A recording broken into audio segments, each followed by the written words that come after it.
Durante muito tempo, a terapia manual foi explicada quase que exclusivamente por biomecânica. A ideia era meio simples. Se uma coisa saiu do lugar, uma coisa está travada, alguma coisa está desalinhada, o terapeuta entrava, ajustava, mobilizava e aí o problema estava meio que resolvido. E esse modelo fazia sentido dentro, ao menos, do conhecimento daquela época. E funcionava, ao menos em parte. Então, com o avanço da ciência da dor, começou a ficar um pouquinho mais claro que os efeitos da terapia manual, eles não se explicavam apenas porque você estava colocando o osso no lugar. Em muitos casos, o alívio até é rápido, mas temporário. Isso levou a uma pergunta bem importante. Pô, se o tecido não muda estruturalmente, por que a dor alivia? Hoje, a gente sabe que a terapia manual ela atua muito mais como um modulador do sistema nervoso do que como um consertador de articulação. Ela, na verdade, ela altera a percepção e reduz a ameaça. Ela melhora o movimento e ela abre uma janela de oportunidade para uma reabilitação mais ativa.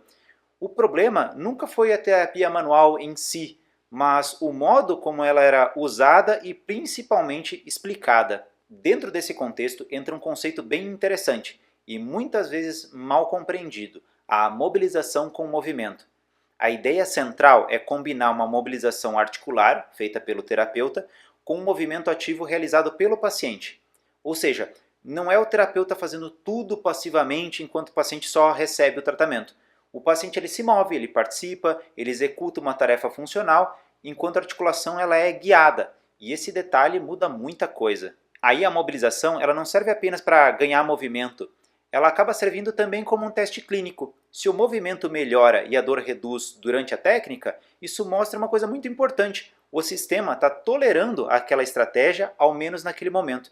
E aí, se a dor piora, é um sinal claro de que, ao menos, não é esse o caminho, ao menos agora. Quando a gente compara a mobilização com o movimento com uma terapia manual puramente passiva, uma diferença importante aparece: a autonomia.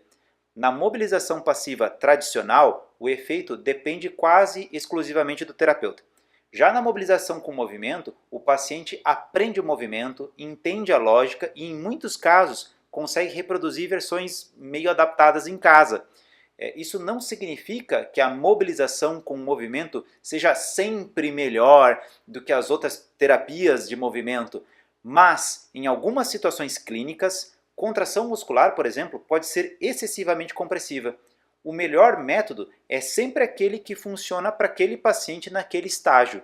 No fim, a pergunta não é se terapia manual funciona ou não. A pergunta é: funciona para quem? Quando? Como? E com qual objetivo? Quando essa pergunta guia a prática, a terapia manual ela deixa de ser polêmica e passa a ser estratégica.